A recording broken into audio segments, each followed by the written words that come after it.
What we've got here is failure to communicate. From sunny Southern California, we bring you Meet Bridget, a podcast for building confident communication and female badassery. We spotlight women who have bridged the gaps in their lives by building strong relationships and speaking their teenage dreams into reality. And I think you got to be careful, consider the source first of where it's coming from, number one. Number two, yeah, I think it's important to take it all in. Even if you disagree with it, take it in and think about it, let it marinate a little bit. Welcome back to Meet Bridget, a show that dives into the often untold teenage and young adult experiences of successful women from all types of backgrounds and in all sorts of careers. This show is an extension of Bridget, a confidence and communication coaching service for young women. I'm Asha Gabriel, and I co-host this show alongside my best friend, Kashia Rosenberg. If you've been listening along for seasons 1 and 2, you probably know that Kashia had her baby, Jude, at the end of season 2, and he is perfect. After a little break, we're excited to kick off season 3 with this episode. We're back, baby. Today, I am interviewing our incredible guest on my own, but keep an ear out for Kashia when she returns in next week's episode. Today, I am so thrilled to introduce singer-songwriter and performer Annie Bosko.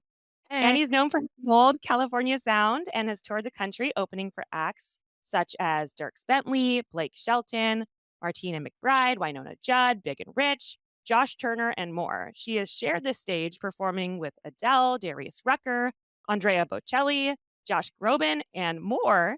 And she has been recognized in Rolling Stone, and you might also have heard her beautiful voice singing the National Anthem at the NBA All-Star Game. Amazing.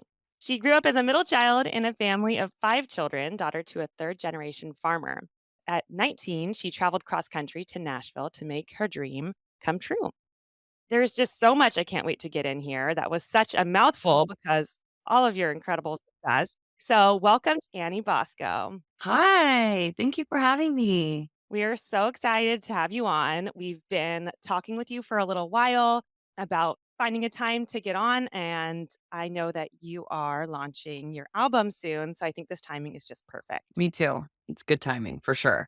I wanted to make sure, I'm always intentional about that. It's you want to have something new to talk about or to promote and you want to genuinely feel excited. And that's usually when I'm most excited, So Totally. I'll give a better interview because of that, For sure. Well, we always usually start our interviews out by going way back to your childhood, to your roots, and right from the get-go, I am so interested. I mean, I don't know very many people that come from a family as big as yours and with such an interesting background. It really is, when you think of like a bio of a country artist, it's like, what is more classic than being a daughter of a farmer with 4 other siblings? So can you tell us a little bit about your early days, your childhood, how you grew up? Yeah, I grew up, around a lot of noise. It's you really never got a lot of alone time, but so fun, never a dull moment. And I think storytelling or songwriting probably came a lot from that. I was just observing so many experiences and personalities and, life stuff. And my mom was a stay-at-home mom and was very active and, had dinner on the table every night. We prayed every night together before we had dinner, which I realize is so rare in today's world or even in that world, really, to have that experience. I mean, look, there, with so many personalities, there's always a lot of drama.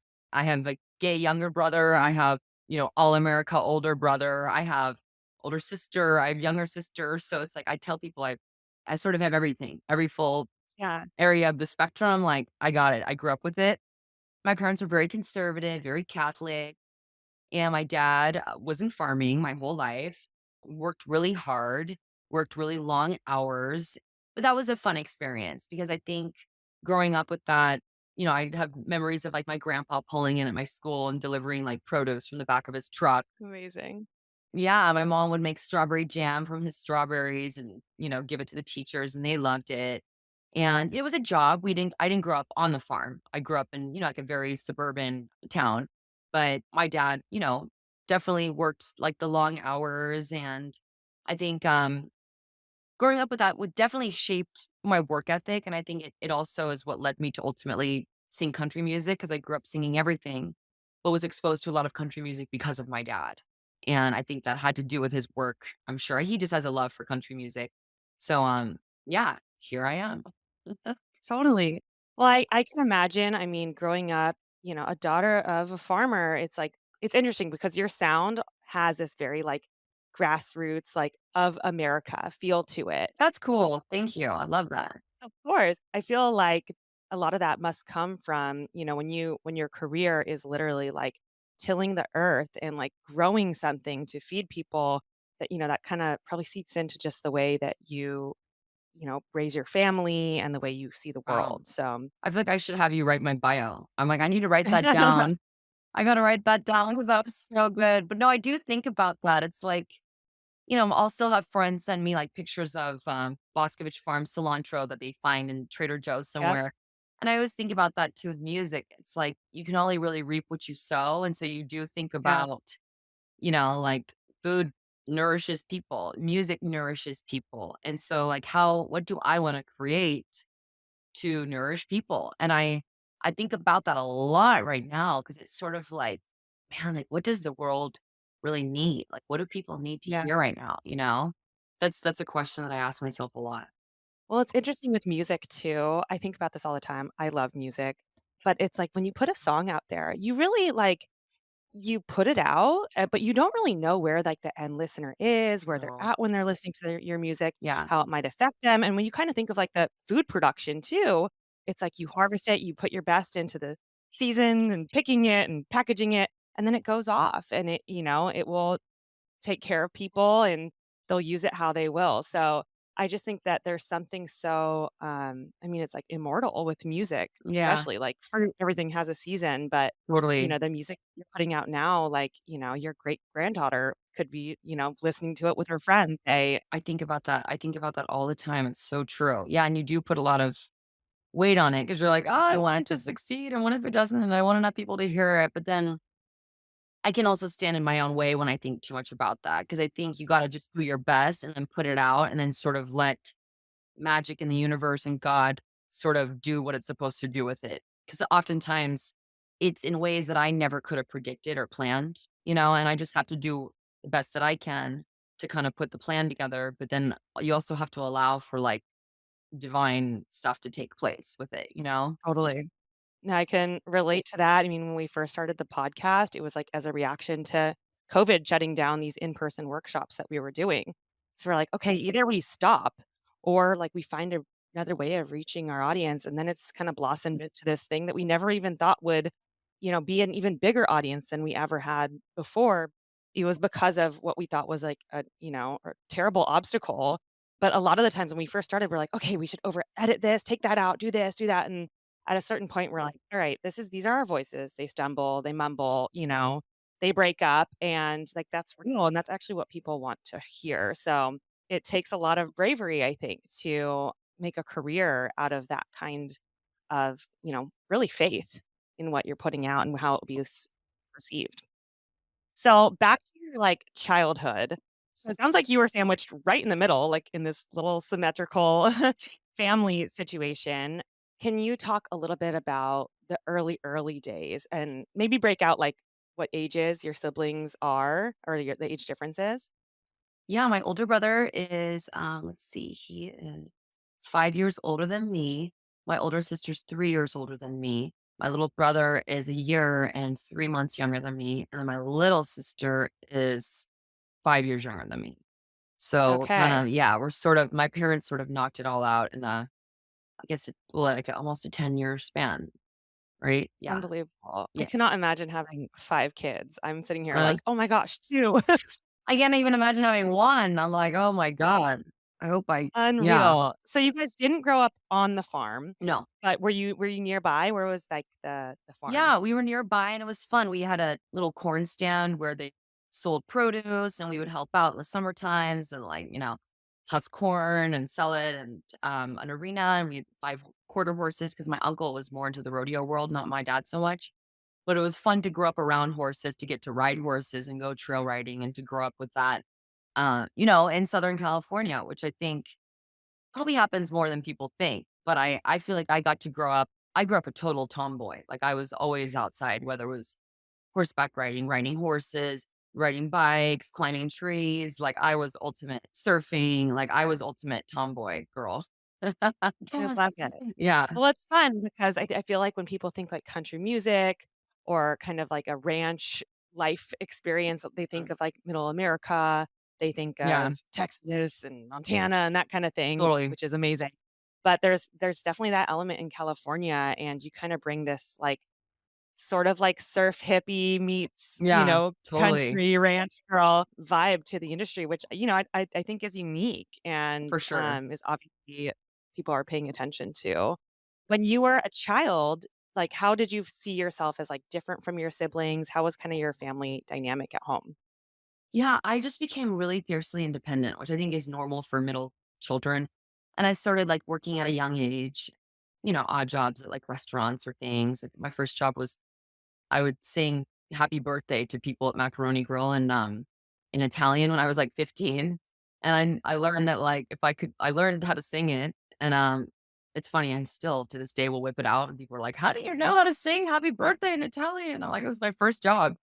And it was great because like, I would get tips, and so I started just to, like, work, and I loved the feeling of working, and I loved just going off and, like, I was just really independent, which is probably why I also left home at a young age, to go pursue music.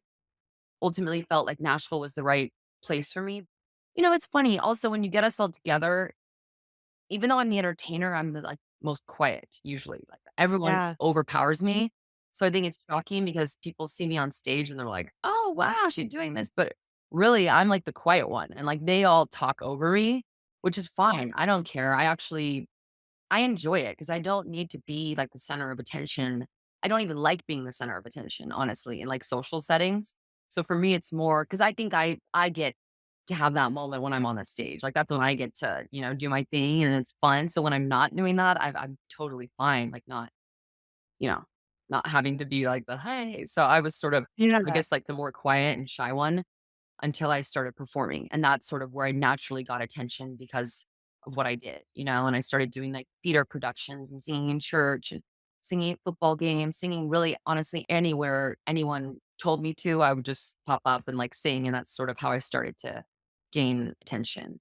Yeah, I was made fun of a lot, by my siblings, like, I wasn't, like I wouldn't say I was, like, the cool kid at all. So at home, like, what were your siblings like? I mean, what could they this is interesting because 'cause I'm Mm. like, how could they possibly make fun of you? You have this gorgeous voice and so sweet. Well, you're like a kid, and so, God, it's like you make fun of each other for everything, right? Yeah. Like, I think I had a season of bad breath, and, like, my they loved to tease me about that. It's gone now, Yeah. but I don't Yeah. even know what it was. I'm like, "What was I eating?" I think I was not brushing my teeth because I hated the taste of mint as a kid. So I would, like, pretend I was brushing my teeth, but then not actually brush my Yeah. so I mean, all disgusting. sorts of things. I have daughters, and I'm like, "Oh, daughters," and, like, the poop talk in our house is, like, it's a lot.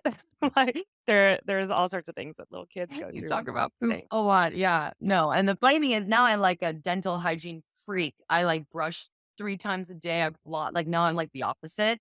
I guess whatever they could do to take the piss out of me, they did, and it was like I'd be doing big things, like my first job with Disney when I'm 13, but it was never like, "Oh, she's doing that," like, it was always like, "Oh, Yeah. yeah, she just went and did that." It was, like, funny. I mean, my siblings are the most proud out of anyone and still are like my number one supporters. But I didn't have a momager or I think my parents tried to keep me normal and they didn't want to expose me to like the issues that can come with entertainment. Mhm. And so I think they did a really good job of keeping me humble. Yeah.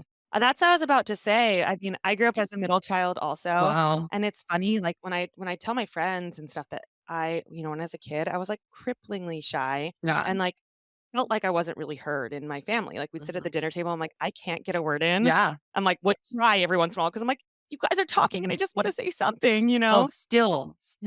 Like, and when I go home, we go right back into those roles, but then it's funny because outside in the world and in these things I pursue and stuff, it's like people are like, "Oh, you're so outgoing," and I'm like, "If you only knew, Yeah. where we come from," but I also think that it does keep you humble. I felt like this same kind of energy when I started modeling and stuff, like, my family sort of like, "Okay," until, like, something big comes out or you do something, then they're like, really excited, Of and it's not, course. of course, they support you along the whole way, but I think sometimes family like that keeps you grounded, but also keeps you ambitious for more because I definitely think that there's a motivator in terms of, For like, sure. showing your family that it's real because those are the people that see you from the very beginning when your dream is just that. It's just a dream, and, it's so hard to succeed in entertainment and music industries that it's like, Gosh. our parents, they wanna keep us safe by, like, making sure like, that is a dream, and it's really hard for it to come true. Oh my god, yeah. They might feel like they did everything to get me to, like, not do it almost. It was like, Yeah, "Please go to college. Please choose something else. Please." Whereas most parents would be like, "Do it. Do the," like, yeah, mine was the opposite.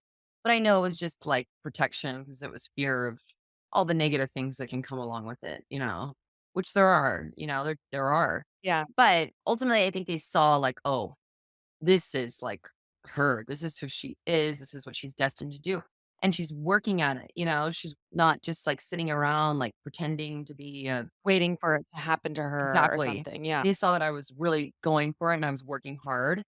So now they're like the most supportive ever. Yeah. Oh, and at a certain point, it's like something like that that's so within you.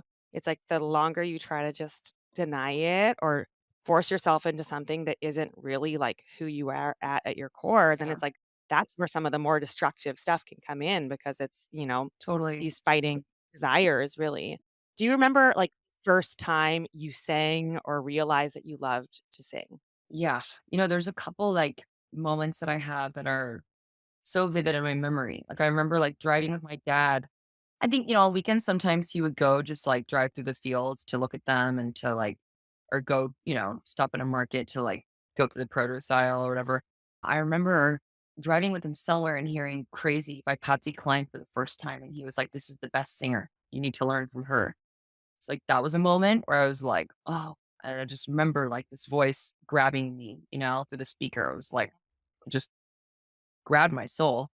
Remember that, and I remember when I was 5, I sang "Over the Rainbow" at my great-grandmother's funeral, and that song really spoke to me, and, I have very little recollection of it, but, I do remember it happening, and I remember the feeling of people being like, "Oh my god, like, this voice just came out of this little thing," and I was so young, and I think about it now, like, to be 5 and sing in front of people, and I was shy, so that was, like, shocking that I actually did that, 'cause when people would come over and my parents would ask me to sing for people, I would usually sing behind a plant.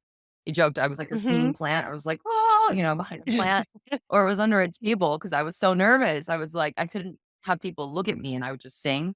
And so, when I was 5 and then I was 13 and I got the job with Disney, like, that's when I realized, okay, I could actually do this as a career. Because prior to then, I didn't really see any way of it was just a dream, but I was like, I don't know how to make Yeah. this an actual career, as a professional.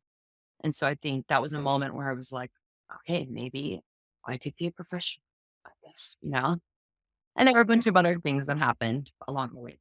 We love, like, diving into that, like, that first break kinda moment because I think for a lot of our listeners are young women, and they're trying to figure out, like, the first step to take towards a career, and sometimes it's, like, it's clear and you can look it up online, and it's like, "Okay, I'm gonna go apply to this thing."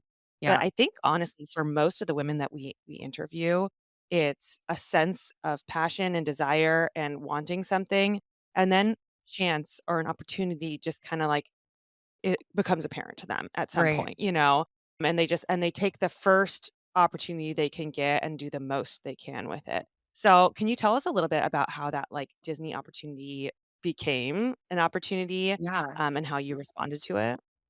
When I was 13, my aunt knew somebody that worked at Disney, and they had just done a version of Part of Your World for Little Mermaid 2. And Shelley Wright, who is a country singer, she did a version of it. And they needed another version with a younger voice to be like the daughter. So she said, "Oh my gosh, they're looking for a young voice. Can you get over here? He's here." And he just kind of explained to me what's going on. And I told him, "You're a singer." So I drove to my aunt's house, or my mom drove me, showed up. I sang for him like a cappella on the spot, and he hired me like that. And so it was they call it God winks, like where God sort of like winks at you. So that was so surreal that it happened so easily too. It's like, Yeah. and it's bizarre because I think at that point, I mean, what girl my age didn't grow up like obsessed with all Disney movie songs. Those soundtracks were the best, some of the best soundtracks ever made, some of the best songs ever written, some of the best melodies ever written. So I was a freak with Disney soundtracks and movies and the music in them because there's still to this day, like nothing, there's nothing like it. You go through those songs and Yeah, you're like, they're iconic. oh my God. Yeah, and exactly. And songs that will be around forever. I think that was major for me. And I got to go, to Burbank and the major studio and like go in a studio for the first time and put headphones on. And my mom goes, I'll never forget it. You put a pencil in your hair, you took your shoes off, and then you just like ripped, and I don't, Yeah. and it was so, so cool and so surreal for it to be Disney because that was something that I had, grown up loving. So that was one, and another one was when I was in my teens, I think it was like 16 or 17. I was able to meet producer David Foster through the Gretzky family because I had gotten to know their daughter who was in music. So I was able to show up at David's studio and meet him. And, I was like, what do you do? And I sing. And he said, sing for me. And it's okay. Well, what would you like me to sing? He's like, how about The Power of Love, Celine Dion? And I'm like, big song, And so Casual, like, "How about Celine Dion?" And you're like, "Sure." well, because like that's, he produced all those big singers. He like Yeah. hits the instrumental track version. I'm singing it in the studio. And I think I did good. I did okay. I don't know that I like nailed it. I walked outside. He was having someone else singing. He was auditioning for a singer for a show he was doing, Mhm. and so he was having other singers sing, and I'm outside, and I called my mom, and I'm like, "I did The Power of Love. I don't know if it was good. I don't know. It was okay. I didn't nail it. I didn't totally flunk it, and it wasn't totally a piece of shit, but it wasn't the best thing ever, and I don't know." And she was like, "Well, did you tell him you sing I Will Always Love You? He produced I Will Always Love You for Whitney Houston, The Bodyguard." And I'm like, "Oh God, yeah, I should. I should tell him. You're right. Okay." So I walked back in and I'm like, and also I can sing the Bodyguard song. Yeah. And so anyways, he had me sing it a cappella, no music. And like a week later, I'm singing on stage with Celine Dion. And it was just like one of those moments where you're just going, how is this even real? Like, what is my life? How did this happen? And it just felt like a dream.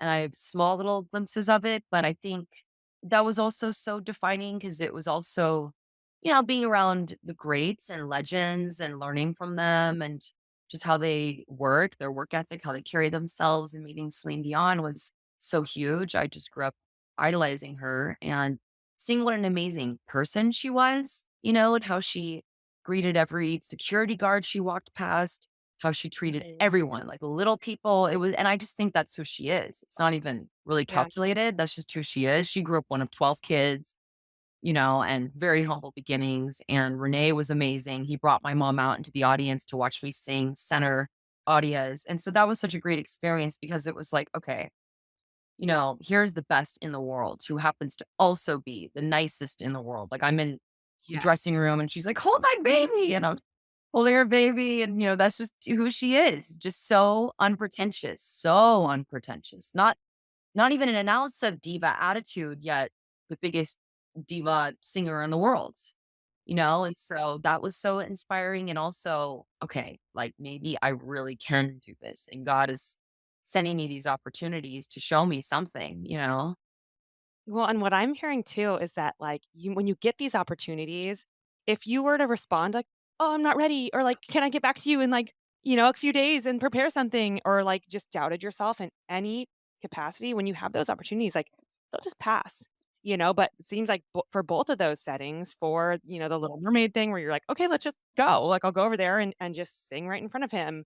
And with David Foster, even to say like, this is my opportunity and I wanna make sure that he heard me, and recognizes what I can do, and to go Yeah. back and be like, "Let me try again," is bold, and I think that for a lot of people, especially in creative careers, it's difficult to call yourself something when you don't think that you have, like, proven it yet or done something that merits, the title of saying like, "I am a singer," Yeah.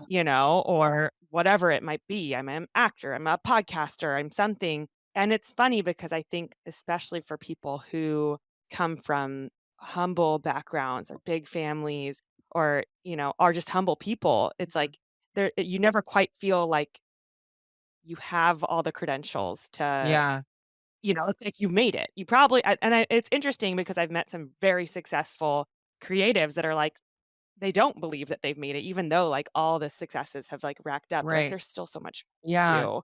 You're so right, though. You hit the nail on the head with the you're never ready, right? And there's always a scratch in your throat or an allergy or a tired or, I caught myself doing it the other day in a meeting. I like woke up with a weird sore throat and I told them and I was like, you can't do that. Like you just can't, no negative, no doubt. No, don't even give people a reason to doubt and I wasn't ready to sing with Celine Dion. I wasn't ready to sing I Will Always Love You. It was out of my range. I was pulling my voice, you know.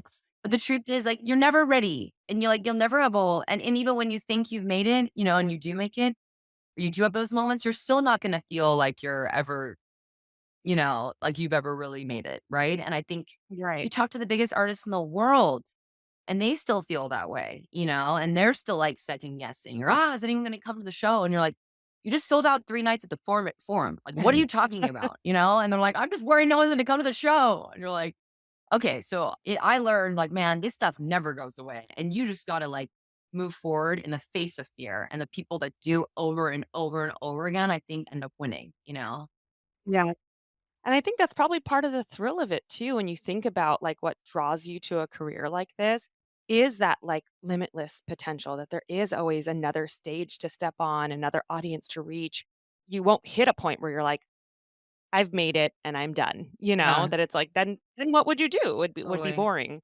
And I think that that kind of personality really succeeds in Yeah, this you kind of have to thing. have it, or else it's just if you're looking for like the security, the sure, the thing, and like, no, Yeah. never like the assurance of everything, because nothing ever goes smoothly either. It's like I always go, there's always gonna be a hiccup at every show. It's not a matter of if, it's when. So it's like, how do you react in the face of things going wrong and being unexpected and like out of your control? And it's like it's a big thing for sure. Being able to roll with the punches. Did you have any moments, especially early on, that you, like, questioned things or you're like, "Oh, man, this is the end," or like, "I gotta do something else?" All the time still. Always. And again, I think it's like it's just moving forward in spite of it because those voices are always there. I don't know if they ever really go away. It's a matter of like mastering the fear and using it to your advantage. It's like because the fear will always be there. The voice is telling you, well, I don't know, it's always there. And the nerves are always there. Like I always get nervous before any gig, on different scales. Like sometimes I'll be like more confident than others or I won't really care as much, for certain things because I'm like, "Whatever." And that's usually when I do the best. I shouldn't say Yeah. that because I do always care. I always do, whether it's 2 people in the audience or 20,000. I'm always like, want it to be my best. But, certain factors will make you more nervous for certain performances. But I think the nerves are a good thing. It means you care. And yeah, I definitely have had moments where I struggled with my vocal cords. I had an issue a couple years ago in a surgery, and that was scary. I thought, well, maybe that's it. Maybe I'll never like sing the same again. And fortunately, I think most people would say I sing better than I did before. I don't know if it's because I sing a lot more or I train my voice more. I take care of it better. And I wasn't at that point. I would go play 4-hour shows and take 4 ibuprofen and not think anything of it, and really like you shouldn't be doing that. I know that now. I didn't know that then. And I think in general, I just take care of myself even better now and careful about, you know, I guess what I put into my body and about physical exercise and mental and spiritual and everything. It's all sort of all encompassing for me. Yeah, but that was a moment where I thought, well, maybe this is it. Yeah. We, as a podcast and as a company, we focus a lot on confidence. And a lot of people, come to us, they're like, I get so nervous, like speaking in public, interviewing, performing. And I love that just the science of nerves. And Yeah. I think that there is misunderstanding that people think that, like, oh, people that are able to do that stuff just don't get nervous. And like you said, it's like, no, if anything, like you get more and more nervous because it becomes more and more important to you. But a coach of mine actually said the same thing, that it was like your heart racing, feeling that kind of the butterflies and everything. It means that something is important to you. And those physical responses are actually like instinctive ways for our body to prepare us for something, that you are actually reaching your peak ability to do what you're there to do. And then I think once you kind of channel that energy into what you're doing, combined with like focusing not so much on yourself and how you're feeling and bottling all of that up back into yourself, focusing on like, okay, who am I doing this for? Like, Mm, where is what I'm trying to do? Where is it yeah. going? Focusing on that, like kind of a target rather than Mhm. heaping it all back at yourself. That's such good advice because it's like, and someone told me this a long time ago. It's like you need to focus on like expressing, not impressing. And it's true. I think when you focus on the express and the expression and not the I'm trying to impress, you end up impressing.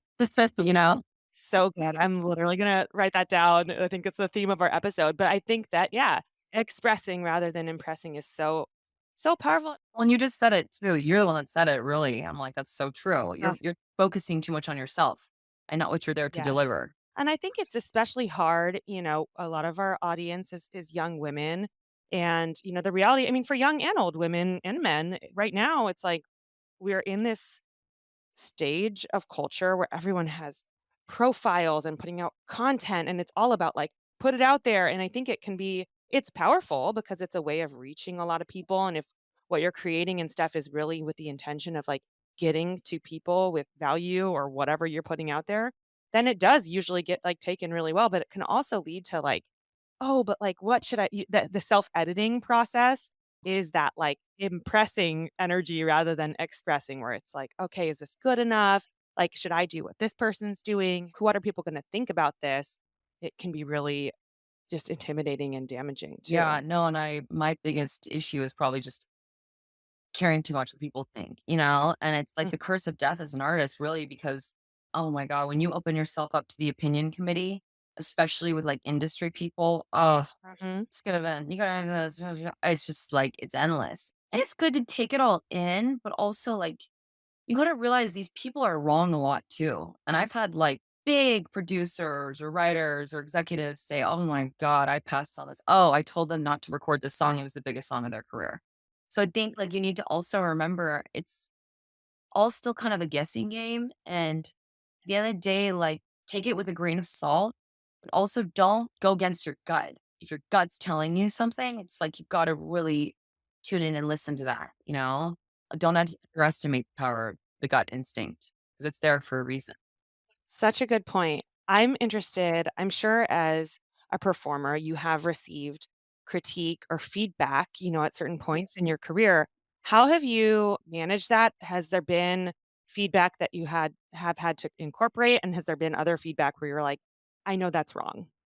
I'm one of those people that like loves critique and no one's going to critique me more than me. Trust me. Like I'll look back at videos, I'll listen back to things. Oh my God.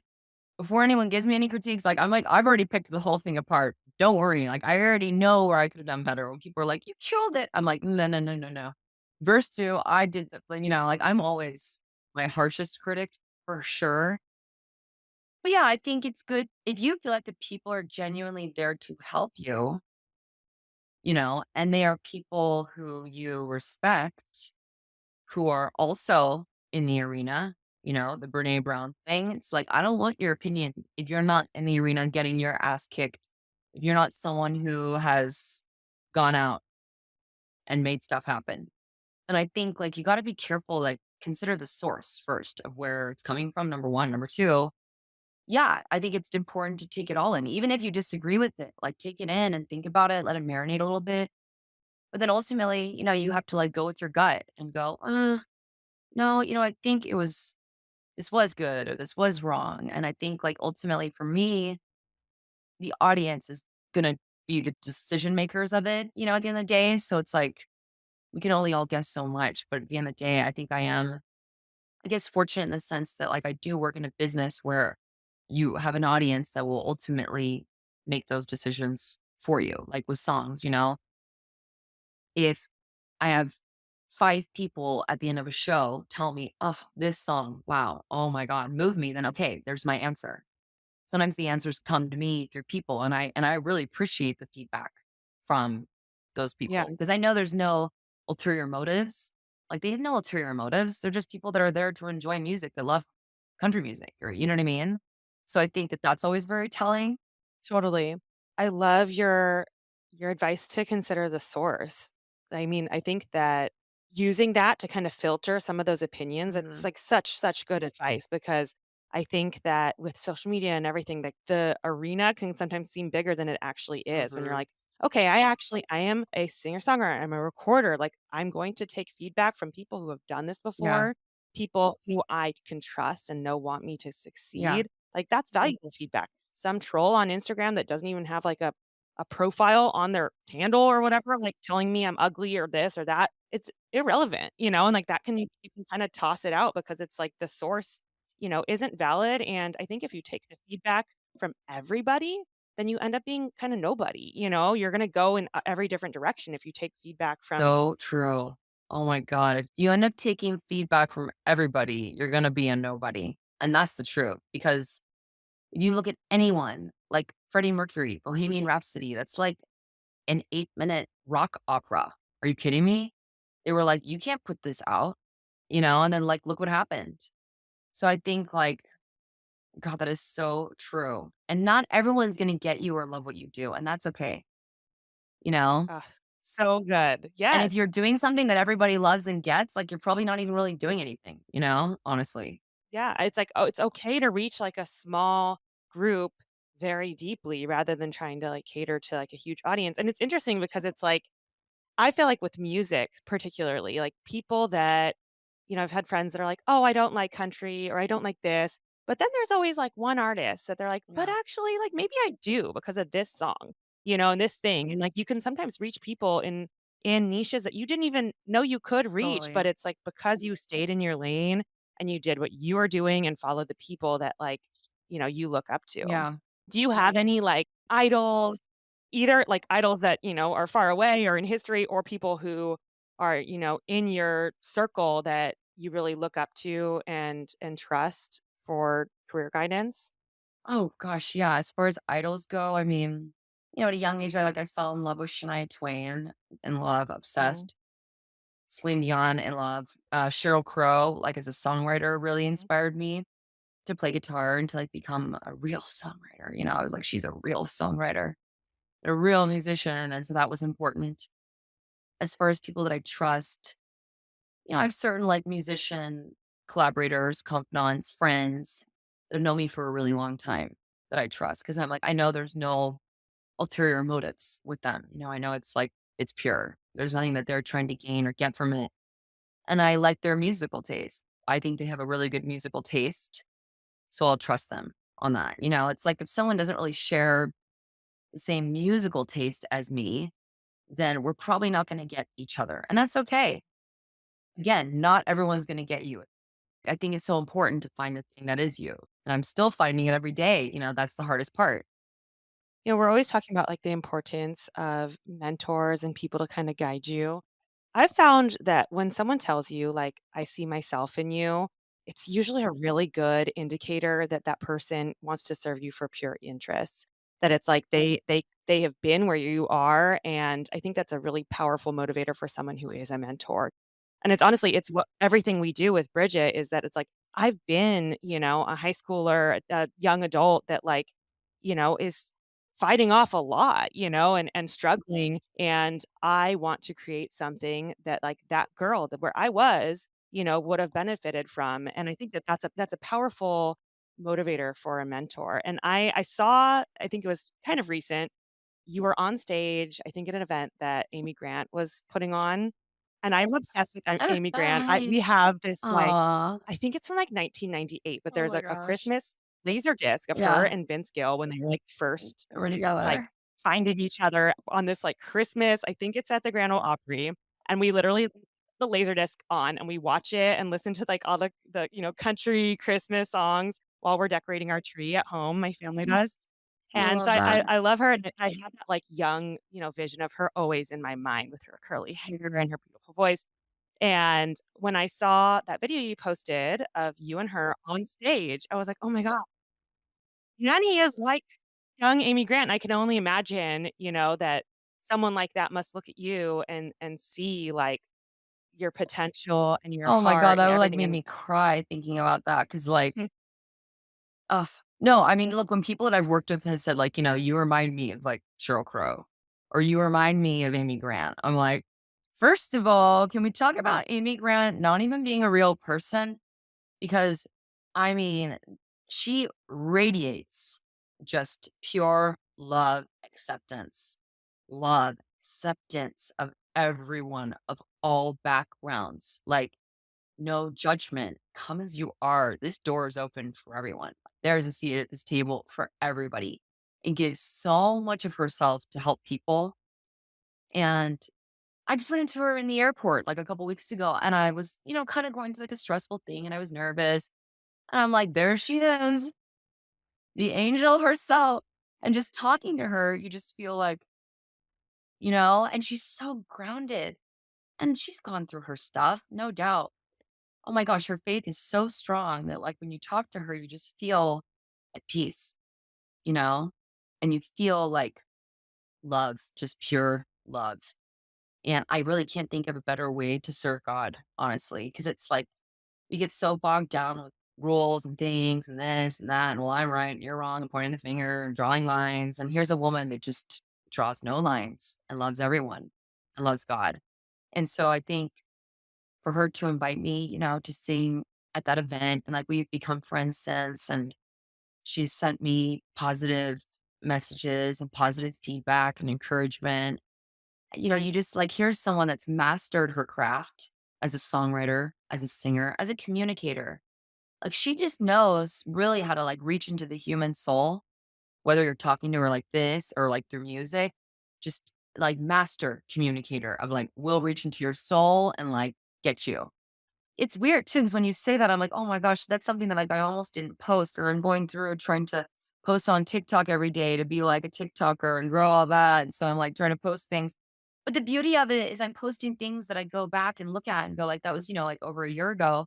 I'm like, "Oh my gosh, what a moment," and from that, we've grown a friendship, and, like, we text, and I send her music, and then Skill, her husband, sang on a song with me as a duet, and, to being the caliber of those kinds of people who are so good at what they do, but then also like the best at what they do, and are just there to support and not really judge or not really, they're just there to support, and help.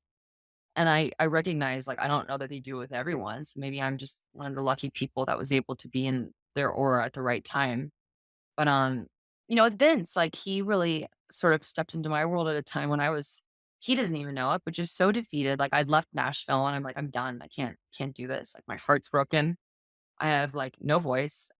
I went through a terrible betrayal situation I can't talk about for NDA purposes. And I just thought, I'm like, "I'm done. And I'm only going back to Nashville if I get a gig. Screw this." And then I got a gig. And I come here, singing at the gig, bump into him, talk to him. He said, "What are you doing?" I said, "I'm making an album," which I wasn't even making. In my mind, I was making it. I'm like, "You're making an album. This is Love what you're it. doing."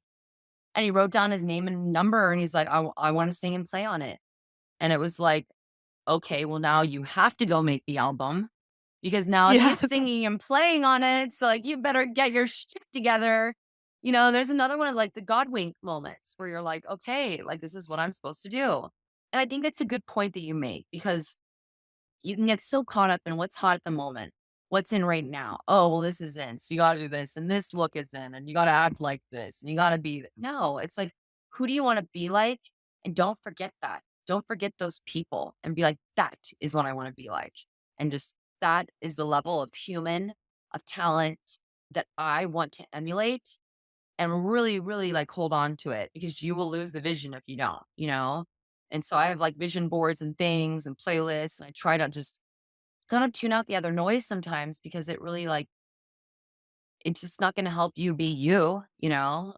Well, and there's so much out there. I feel like when you're like, "Okay, I wanna be in the music industry," it's like you could go a bazillion different ways. There's a million people competing in that world that it can feel overwhelming to the point that you don't do anything. And if someone were to approach you and be like, "What are you doing?" There's a temptation to almost be like, "Whatever you want me to do. Like, what should I do?" But for you to just be like, "I'm making an album," and pick one thing to go in on, and then it's concrete to think about, "I'm gonna have this epic music career," can feel lofty. It's a great dream and goal, but it's like, it feels like where you're running around the circle trying to see, like, where you can kinda poke yourself in. But I think just picking one thing, like, "Okay, I'm making an album." Like, that is tangible. An album, has so many songs, like, it was released like this, I have to kind of, like, stage it out like that, and once you kind of write your goal out and, Yeah. like, break it into something that's Right. realistic, suddenly it is a thing, and I think that's so cool that you're like, you said it, and it became true. And he found a way like, a lot of times when people reach out, you have to recognize when someone's trying to help you. For him to come up to you, like, people have motivations when we reach out to each other, like, it's what we do, and, like, I reached out to you, I'm like, "I think you have an incredible story, and I think that your star is, like, clearly rising," and I think there's a lot of people that, especially young women, could look at someone like you and where you're at and be like, she's perfect, and she's made it and Uh, this, and, like, it's true. so far from that. Yeah, that they can't necessarily, like they can relate in the sense that they like you, but not like, "She's just like me." And I think it's just so valuable to, like, share those early nuggets and some of those doubts, but also, like, what did you do to just kinda, like, jump over that log of an obstacle and just put yourself out. Oh, yeah, and it's weird to hear you say that because at times I'm like, "Oh my gosh, like, do people think of me that way, or do girls think of me that way and think like, oh, well, she's just perfect. She's got it all together." Because it's like, oh my God. I'm like, if they only knew that, like, first of all, my voices in my head are the worst. And just all the things, Mm. that I've been told. And as a woman now, like in your 30s, like that's a whole new battle of, stuff that and like, oh, well, we've heard her before, it's like, and you're dealing with that. When I moved here, it's like, you got to pay your dues. You got to pay your dues. So then you pay your dues and like, oh, we already know about her. Yeah, she's a husband, and so it's like, God, the stupid shit you have to deal with. I'm like, if people only knew. The cool thing about your music, though, is music is such a powerful way of, like, connecting with people, and it's undeniable, like, you don't have to explain music, like, it just comes from you, and from, like, the deepest parts of you. If you could use any descriptors or, like, explain kind of how music like, what music means to you, Yeah. what would you say? My gosh, music is like my lifeline, Music can dictate my mood, my actions, my life. Like it actually can change my life, the trajectory of my life. Like it's that powerful. Like when I need to get pumped up, like before a meeting or a thing, or when I'm feeling low self esteem, like I got that playlist. Like when I am like on the floor, devastated from heartbreak, not wanting to see the light of day and wishing it would just stay dark forever. Like I have my playlist for that too. And then falling in love, you have a playlist for that. It's just such a powerful tool. Yeah, it's just like a life changer, for me, because it's like literally a lifesaver, a life changer, my lifeline. Like it has changed my life and it does every day. I love that. I mean, I, like, sing to my daughter every night. I am not a Oh, singer. it doesn't matter though. For her to hear your voice is so special. Oh, Yeah, it's been so special to us because and even, like, singing to my firstborn with my second in my belly, so knowing that she's, like, hearing my voice from within, but it's just, we sing, like, the same songs every night, but I've realized, like, how important that is to her, and I've also had moments, sometimes where I'm, like, just feeling like the best mom and I sing a certain way, and then I've had moments where I'm like, "My baby's sick," and I feel like I can't do anything about it, and my voice comes out with the same song a different way, and the voice ha the song has a completely almost different meaning as you hear it.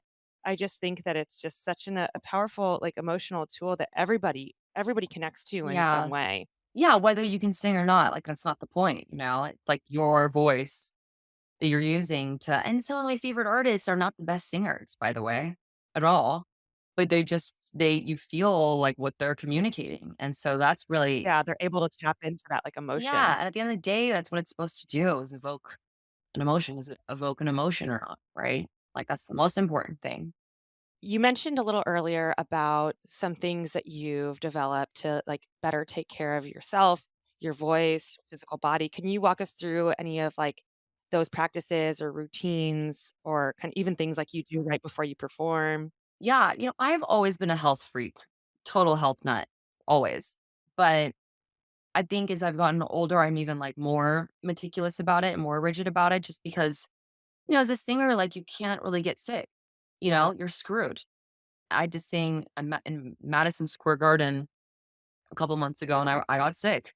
So I had to do a steroid shot, and it's a whole thing. And you're like, "Ugh, I got to do a shot," and it's just, and that's not good because that has side effects. And those things really only you can only do them for so long, and it's like a band Yeah. aid, right?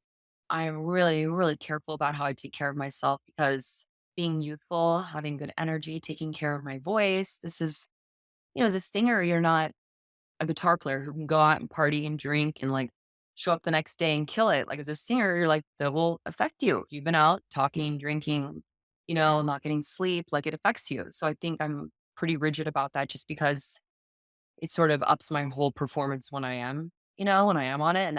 And on a program, I try to wake up, drink water. I try to juice as often as I can. Lately, like almost every day. I try to eat healthy food. I make almost all my own food, but I still go out and eat and I'll crush a hamburger and fries. And I'm like I'm not by any means like I can't eat Yeah. 80/20. yeah. Like I definitely go out and like crush really unhealthy food every once in a while. But for the most part, yeah, I try to do all that just because I mentally feel better. That's the biggest thing. And with exercise, like every day, pretty much have to. Even if it's just walking a couple miles, it's a mental thing that really happens for me where I feel like I can write better, I can perform better, I show up better in the room. Like it's just everything all encompassing. So I think that, and I get a lot of song ideas too when I go out on walks. A lot of my creative ideas will come from that, or when I'm just outside in nature. Yeah, it's different. There's different seasons for things. Right now, I'm kind of getting back into like reading more because I'm getting more into like writing and songwriting. And think a lot of times for songwriting, so much of it is filling the well with those little nuggets, and those things to help you. Images and phrases and all those Totally. things, Yep. right? I think there's actually there's research about the way your mind works when you're walking. One of my favorite things to do Oh, with, like, my girlfriends, I mean, it's hard to find the older we get, right, and we're busier everybody you have gets, it's really hard kids. to find time to, like, yeah, make time with your friends. So originally it started out as kinda multitasking, like, well, let's exercise and I hang out call it a walk together. and a talk. Walk and talk. It's Yeah, the best. but I found, like, it also leads to, like, the best conversations with my friends because having that kinda, like, steady, low intensity heart rate, and the fresh air and everything, I think it's, like, such a powerful way to connect with friends, but also, like, with yourself when you're like, "I just need to Yeah. go for And a you don't have walk." to meet at like a happy hour for a drink. And I'm like, I think already in our industry, there's so much alcohol involved at events, at shows, at things, and everyone's having a drink. So I think if I can, I'm like, and you're right, like talking and walking, you're releasing endorphins. You're having conversations you would never be having at a bar ever. Like things will come out, wouldn't come out anywhere else, in my experience. Totally. And you're killing two birds with one stone. You're like, I'm getting an exercise in. Exactly. I think it's like I like to see meaning in everything, like, kind of a metaphorical person, but, like, walking with your friend in the same direction I think it's just, like, such a nice metaphor, like, you're parallel lines, but you're moving in the same Yeah. direction, you want the same things. I'm like and I think in that sense, like, the conversation's just so good when you're physically kind of Yes. embodying what you want out of that Well, the relationship. other day, like we were talking, and like before I looked down, I'm like, oh my God, we just walked 6 miles. Like normally I'd be like, oh God, 5 miles, like I'm like, it was like without even realizing. So it's amazing how it can do that too. Yeah, and I can imagine, like, in a career like yours, there are probably people who have been alongside you, helping you, take these next steps and stuff, and you're gonna look back at different moments and be like, "Oh my god, like, we just performed this many shows, or we just put out this many songs, and, like, it didn't even feel like it because I was alongside, these particular people." So I definitely want you have your album coming out soon. I want you to pitch that, tell us a little bit about it, when it's coming out, and kinda what to expect. It's a work in progress. Don't know when it's coming out. I'll say most likely in the next year, but I'll have a song out in like a month or two. So that will be more recent. Like probably a few. I think it's some of the best songwriting that I've ever done. And so I am proud of that as an artist. And I feel like there's a lot of like artistic integrity in it. And I have collaborations with Vince Gill, with Dwight Yoakam, who's one of my all-time favorites too, and Raul Malo, who's amazing, lead singer of the Mavericks. Thematically, we're calling it the Caged Bird album, inspired by Maya Angelou. I Know Why the Caged Bird Sings, which is appropriate for, pandemic. and everything that the world went through, but also what I went through, not being able to sing and losing my voice. And so I'm excited. It's nerve-wracking, it's exciting, and I do think there's something on it for everyone.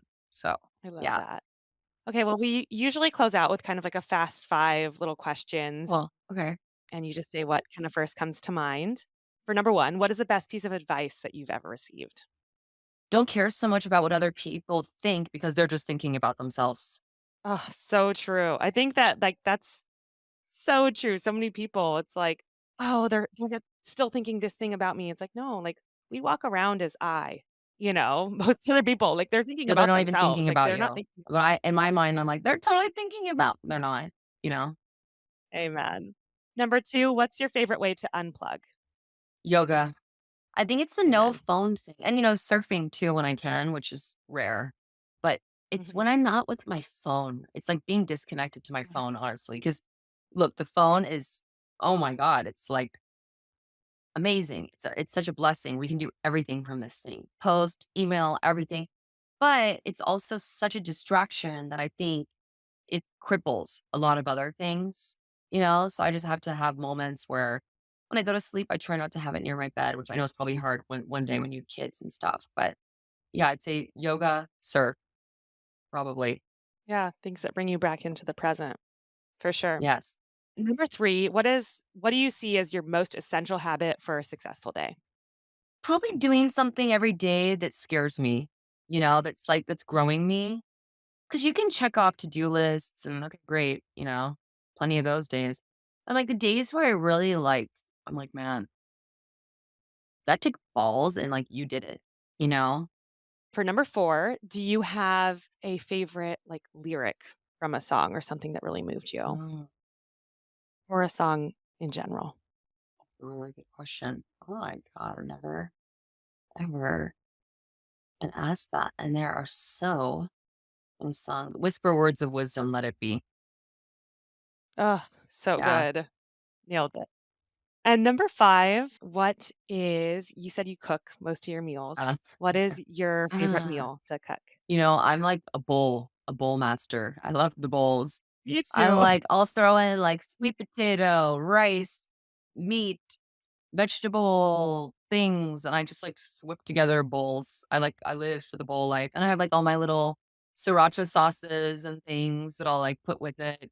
I'm really into bowls. Yeah. Yep. Colorful and fun. Yeah, I know, my sister for the longest time, she's like, "You don't actually like salad." I'm like, "I do, because you can literally it's an excuse to kinda have totally. everything." But it's like you can have something sweet, you can have a cheese, you can have a Yep, meat, you can have vegetables, and I'm like it's I'm the same. delightful. The more colorful, the better. Totally. Well, for our final question, we always ask, what was one quality that you had as a young woman that maybe you didn't take pride in then, but you so appreciate now? I'd say probably my moral standards. I've had of course, been approached by men in like inappropriate ways. And that's just something that as a woman you're gonna deal with. You are. It's just Mhm. I think some men have dealt with it. So I shouldn't say it's just women, because I've talked to guys that have as well. I'd say it's more common as a woman.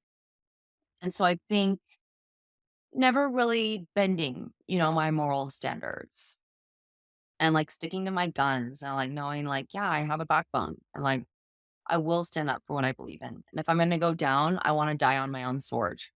So good. Yeah, and that'll serve you in the Yeah, stick end. to your I guns. love Stick it. to your guns. Whether it be a creative decision, a business decision, a moral decision, a relationship, like don't bend your value. Don't. It's never you'll Love it. always lose in the Love end. it. Where can people find you? They wanna listen to your Oh music, they my wanna follow you goodness. on all your platforms. All the Shout things. out. Facebook, Instagram, TikTok, YouTube, website. I'm on them all. I'm on them. Yeah. Love it. Annie Bosko. Well, thank you so much, Annie. This has been such a treat. Can't wait for your story to reach our audience and to continue just watching you do your thing and thrive. Your star is rising, as I said before. And thank you. Thank you again for Thank you spending this so time with us. much. I really appreciate I've had such a good time and I have learned so much in this past hour. So thank you. All Likewise. right. Talk All to you right. Thanks, soon. Annie.